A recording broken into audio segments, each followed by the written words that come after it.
Welcome to Headline News 24/7. Please click like and subscribe. Trump just threatened to level them, never, ever threaten the United States again. President Donald Trump stepped up and lashed out a warning reminding them not to ever mess with the United States of America or threaten this country ever again. The verbal warning was handed out via Twitter for everyone to see and was directed towards Iran. This comes briefly after the Iranian president, Hassan Rouhani, tried to caution Trump about going after what was labeled as hostile policies against Tehran. Rouhani mentioned that war with Iran is the mother of all wars, but apparently he doesn't know that Trump has the mother of all bombs. The issue appears to be Iran not happy about being pressured into possible sanctions after the United States pulled out from their 2015 deal over Iran's nuclear program. It remains to be seen why and how Iran plans to counter any formidable force that the United States has. People might be wondering how Iran could ever stand a chance against the American military, but that might suggest Iran has some high-tech nuclear weaponry. Only those who need to know. Regardless, it has sparked a major response from President Trump, and he did it publicly on Twitter.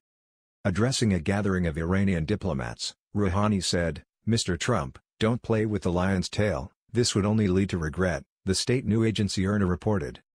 America should know that peace with Iran is the mother of all peace, and war with Iran is the mother of all wars, Rouhani said, leaving open the possibility of peace between the two countries, at odds since the 1979 Islamic Revolution. "You are not in a position to incite the Iranian nation against Iran's security and interests," Rouhani said, in an apparent reference to reported efforts by Washington to destabilize Iran's Islamic government. In Washington, U.S. officials familiar with the matter told Reuters that the Trump administration had launched an offensive of speeches and online communications meant to foment unrest and help pressure Iran to end its nuclear program and its support of militant groups.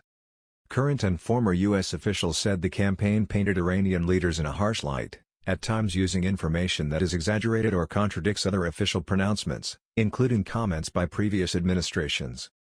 Rouhani scoffed at Trump's threat to halt Iranian oil exports and said Iran has a dominant position in the Gulf and the Strait of Hormuz, a major oil shipping waterway.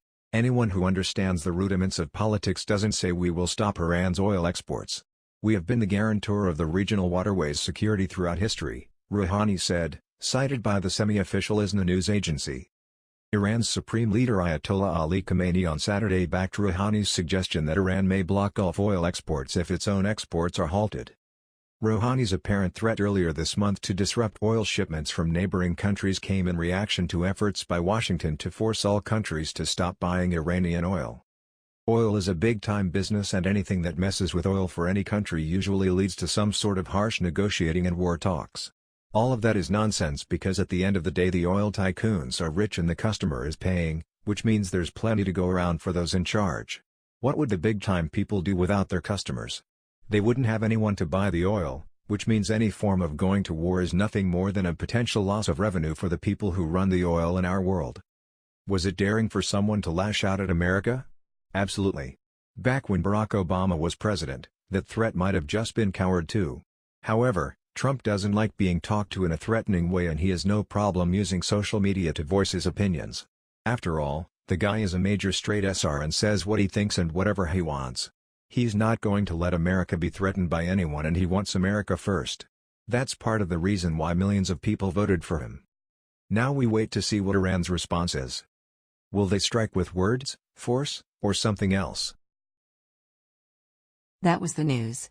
We thought you might be interested in knowing about this. Please click like and subscribe. Thank you.